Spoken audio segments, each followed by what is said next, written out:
What's on Paul's mind now?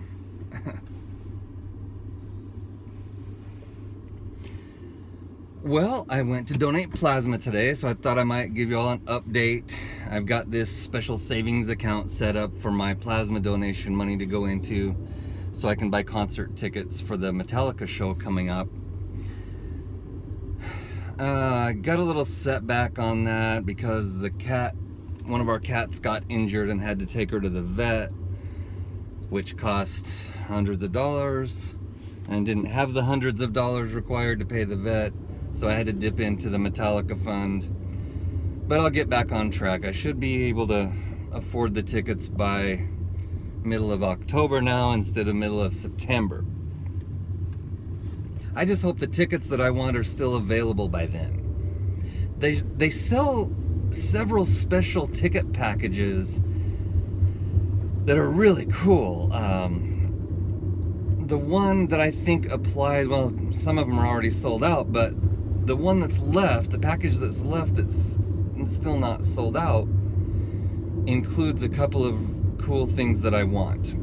First of all, the big thing is if I'm going to buy floor tickets to be in general admission in the pit, it sucks to be there when they open the gates because everybody just rushes in as fast as they can to get a good spot. And my wife's nervous about being on the floor anyway. Sorry, I had a pain there. Okay, my wife's nervous about being on the floor anyway. So I wanted to get this package because of the main thing is you get early access to the floor so you can get a good spot without getting trampled. And it also comes with some other things. You get a dedicated entrance to the venue, whatever that means. You get a signed poster from the band. You get some other memorabilia that comes with it. It's unspecified. Anyway, the poster would be cool. Wish it came with a t-shirt. I'm still gonna have to buy concert t-shirts. Anyway, I'm hoping that that package is still available when I have the money to buy the tickets. Anyway, a minor setback on the Metallica fund, but I'll get back on track and be able to buy those tickets soon. The other thing that's on my mind today, I don't know why this is annoying me so much, but buzzwords. There's buzzwords and there's buzzwords. And there's one that's been in the news lately, which is Lodestar. Has anybody heard the Lodestar controversy? Anyway, so let's define, what does Lodestar mean? Lodestar historically is typically referring to the North Star or Polaris. It's a star that is in the heavens and used to guide the course of a ship. To me, when I heard the term Lodestar and all the controversy in the news, I'm kind of an airplane guy, and I like to know airplane history, and for me, the Lockheed Lodestar immediately came to mind. This was back in the 1930s when companies were competing to build airlines. And this was a submission by Lockheed that was fast for the time and could carry more passengers than others. It was a really cool airplane. In fact, I'll link in my description a video of a still flying example of the Lockheed Lodestar as they run it through a flight here in Texas.